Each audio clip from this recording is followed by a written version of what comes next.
Everyone, welcome back to your favourite channel beauty of Bhagwat Gita. दोस्तों, देवों के देव महादेव जिसे भोले बाबा भी कहते हैं, जिन्होंने अपने सृष्टि को बचाने के लिए खुद विष का पान किए थे। आखिर हमने बहुत बार सुना है कि वो कैलाश पर्वत पर जब भी रहते हैं, हमेशा बहुत ज्यादा वक्त वो तपस्या में मग्न रहते हैं। जिसको सारा संसार पूजा करता है, वो आखिर किसका पूजन करते हैं? भगवान महादेव आखिर तपस्या में लीन तो रहते हैं, लेकिन किसकी ध्यान करते हैं? क्या आपको ये बात पता है? जानना है तो इस वीडियो को पूरा देखना मत भूलना।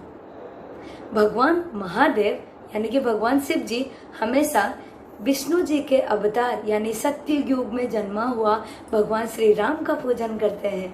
एक बार ऋषि कौशिक के सपने में आकर महादेव जी ने कहा कि राम भक्ति का पुराण आप लिखिए। तभी ऋषि कौशिक ने महादेव को स्मरण करते हुए कहा, हे भगवान, मुझे ये नहीं आता, यानी कि राम भक्त पुराण लिखने में मैं असमर्थ हूँ, मैं कैसे लिख सकता हूँ? तभी महादेव जी ने उनके कान में आके पूरा राम भक्त का गाना गा दिया। उसके बाद ऋषि कौशिक ने राम भक्त का पुराण लिखा, जो विश्व प्रसिद्ध है।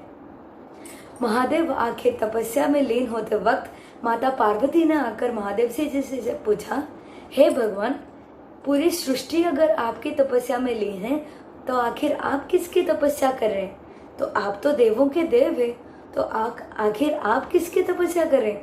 तभी महादेव जी माता पार्वती को ये कहते हैं, अगर किसी को प्यास लगता है तो हमेशा वो पानी को स्मरण करता है, किसी को भूख लगता है तो वो खाद्य को स्मरण करता है, अगर रास्ते में चलते हुए पथिक अगर थक जाए तो एक छाया का स्मरण करता है, यानी कि एक वृक्ष का स्मरण करता है। और एक सती सावित्री नारी विवाह बंधन में बंधने के बाद एक पति को स्मरण करता है, हमेशा अपने पति को ही प्यार करता है। और विवाह बंधन के बंधने के बाद अपने पति के अलावा एक बच्चे को प्राप्त करने के लिए भगवान को पूजन यही इसलिए करती है, अपने बच्चे के लिए स्मरण करती है, क्योंकि वही उसकी दुनिया होती है। इसी तरह मेरी जीवन की सामर्थ्य यानी मेरी सृष्टि की सामर्थ्य ही प्रभु विष्णु है, और उनकी अवतार प्रभु श्री राम का पूजन करती हूँ, क्योंकि वही मेरा सब कुछ है। इसलिए हमेशा महादेव जब भी कैलाश पर्वत पर तपस्या में लीन रहते हैं, वो प्रभु श्री राम का स्मरण करते हैं। और ये बात पद्म पुराण में विस्तृत है। आपको कैसा लगा? आप मुझे कमेंट सेक्शन पर पूछिए। शुरू करते हैं आज का श्लोक। योऽस्त्यो मानानवेख्येऽहं जो एतेऽत्र समागतः द्रत्रो राष्ट्रस्य दुर्बुद्धयुद्धे प्रियो। इस श्लोक का अर्थ मैं आपको बताती हूँ।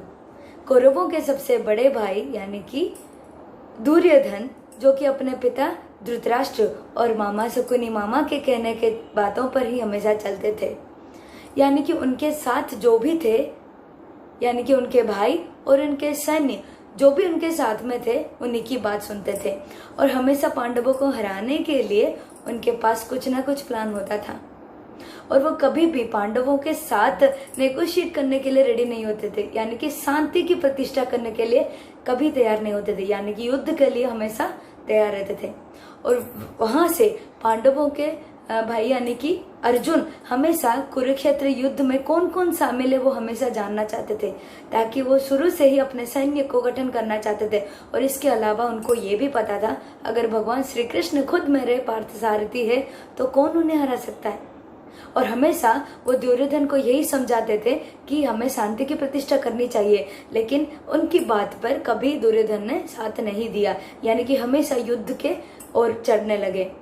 और इसके अलावा इस श्लोक में यही लिखा गया है, जो धर्म के रास्ते में चलते रहते हैं तो भगवान श्री कृष्ण उनके साथ चलते हैं। इसीलिए भगवान श्री कृष्ण अर्जुन के साथ थे, और इसीलिए अर्जुन को भी पता था कि कुरुक्षेत्र में कितने भी बड़े सैन्य सामंत उनके सामने क्यों ना हो, उनको कोई हरा नहीं सकता, क्योंकि उनके पास भगवान श्री कृष्ण पार्थसारथी बन के हैं। तो कैसा लगा आपको श्लोको?